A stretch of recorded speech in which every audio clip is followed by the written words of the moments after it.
Oke, Ustadz, ada satu hal yang barangkali yang kita bicarakan gini.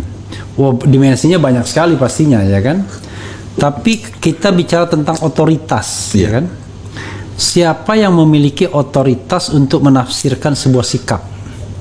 Katakanlah misalnya, kita misalkan tiba-tiba kita menghadapi suatu masalah, lalu masalah itu harus dipecahkan menurut hukum Islam, ya, menurut Al-Quran dan petunjuk lainnya.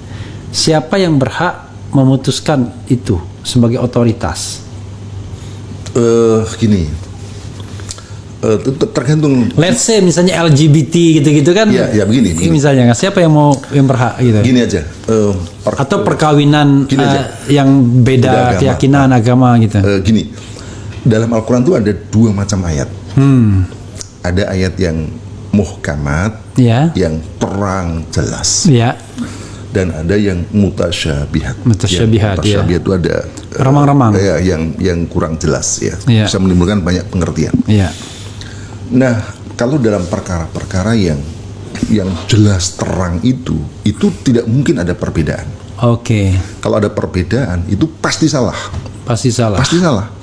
Misalnya contoh LGBT udah jelas itu.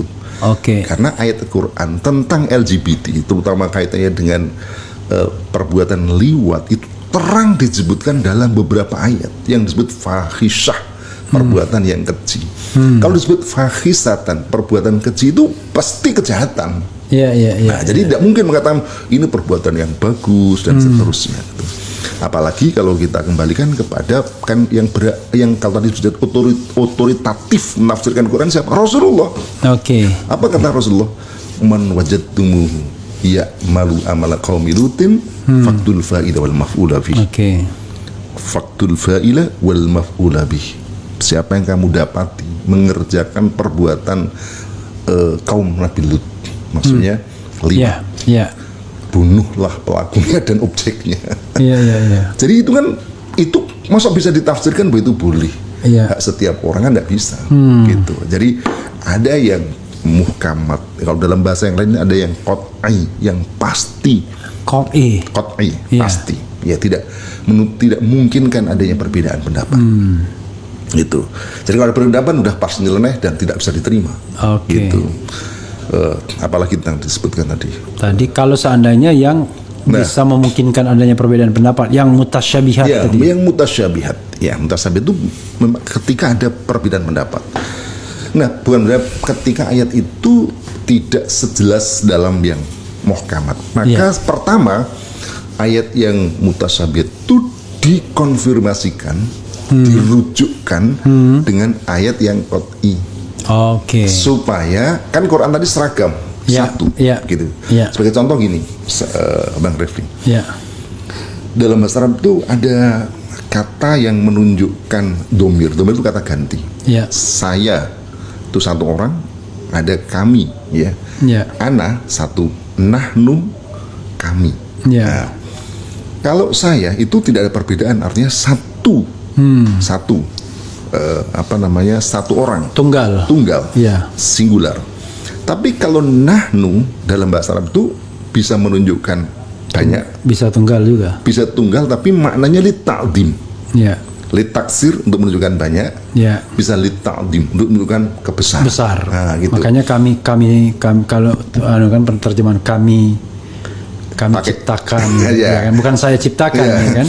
Nah, Quran ketika menggunakan kata nahnu, inna nahnu nazzalna 'alaika, sesungguhnya kami menurunkan, maka kami itu maknanya apakah menunjukkan banyak ataukah menunjukkan makna besar, ta'zim tadi. Maka dirujukkan kepada ayat yang lain yang qat'i. Apa itu? Saya qat'i mengatakan Qul huwallahu ahad. Katakanlah Allah itu satu.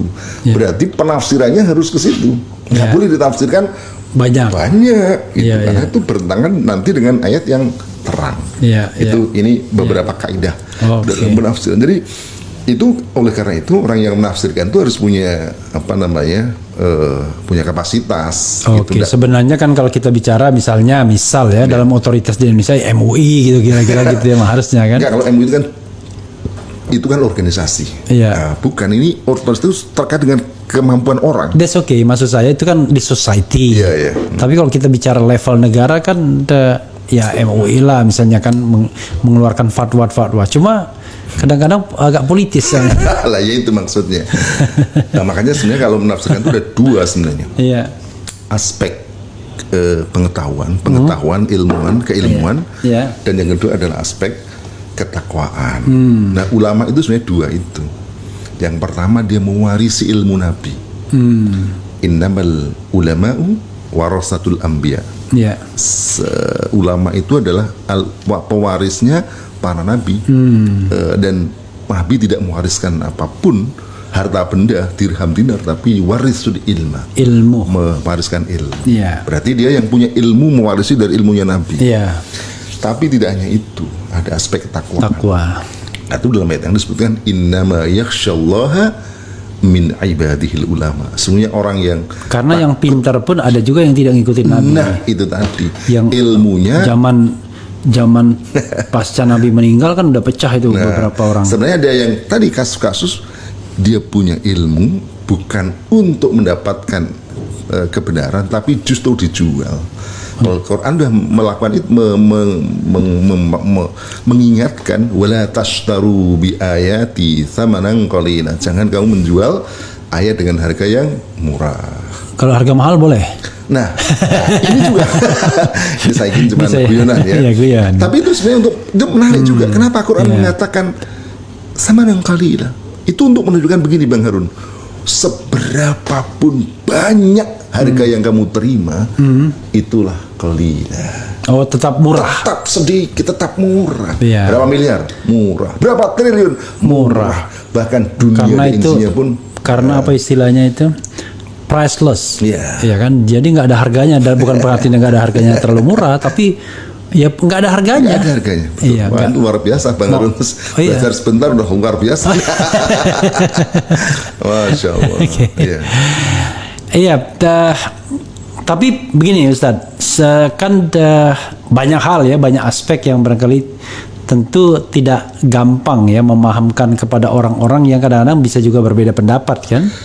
Nah tadi saya katakan yang berbeda pendapat itu ada level yang tadi mutasyabihat tadi, atau dalam bahasa hadis yang lain itu ini adalah bahasa fikih itu doniyat. Kalau doniyat itu nanti memang membuka peluang terjadinya istihad. Nah ketika terjadi istihad memang peluang terjadi perbedaan pendapat terjadi. Nah sebenarnya dalam Islam itu nggak ada masalah perbedaan pendapat dalam perkara yang doniyat tadi. Gitu. Satu tidak masalah. Kemudian yang kedua tentu yang berpendapat adalah yang memang punya otoritas, punya kemampuan untuk berbeda. Itulah para mustahid tadi, tidak sembarang orang. Ya mestinya kan harusnya kalau kita misalnya mengakui hukum Islam, misalnya ya suatu saat ya memang harus ada orang-orang alim itu ya. Nah itu muftinya itu nanti muftinya. Jadi ada istilahnya mufti ya. Ada mufti ya. Kalau yang dia menjadi pegawai negara itu qadhi.